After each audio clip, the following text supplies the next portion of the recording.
Micro observer তার সই জাল করা হয়েছে এমনটাই অভিযোগ করেছেন বিরোধী দলনেতা শুভেন্দু অধিকারী। উত্তরকাঠিতে জালিয়াতির অভিযোগ, মাইক্রো অবজারভারের সই জাল। চাঞ্চল্যকর অভিযোগ, শুভেন্দু অধিকারী লাল দাগ দেওয়া নাম গ্রিন করা হয়েছে।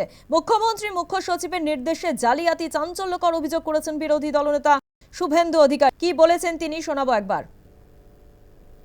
সিওর কাছে আমি অভিযোগ করেছি উত্তরকাঠি বিধানসভা কেন্দ্র, সেখানে বুথ নাম্বারও বলে দিচ্ছি, সেখানে মাইক্রো অবজারভারের সই জাল করা হয়েছে।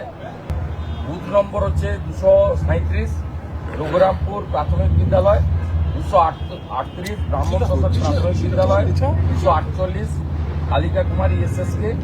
এইভাবে একাধিক বুথে মাইক্রো অবজারভারের সই পর্যন্ত জাল করে তার তিনি যে ডাউটফুল ভোটারকে রেড ফ্ল্যাগ লাগিয়েছিলেন সেটাকে ক্লিন করে দিয়েছে। তো এখানে একদিকে প্রশাসনের চুরি দুর্নীতি, তাকে নেতৃত্ব দিচ্ছেন চিফ সেক্রেটারি নন্দিনী চক্রবর্তী, অন্যদিকে গুন্ডাদের নেতৃত্ব দিচ্ছেন গুন্ডাদের নেত্রী, ধর্ষকদের নেত্রী মমতা। শুনলেন বিরোধী দলনেতা শুভেন্দু অধিকারী, তিনি চাঞ্চল্যকর অভিযোগ করছেন, যেখানে তিনি বলছেন যে মাইক্রো অবজারভারদের সই জাল করা হচ্ছে, লাল দাগ দেওয়া নাম গ্রিন করা হচ্ছে। মুখ্যমন্ত্রী মুখ্য সচিবের নির্দেশেই এই জালিয়াতি, চাঞ্চল্যকর অভিযোগ করেছেন বিরোধী দলনেতা শুভেন্দু অধিকারী।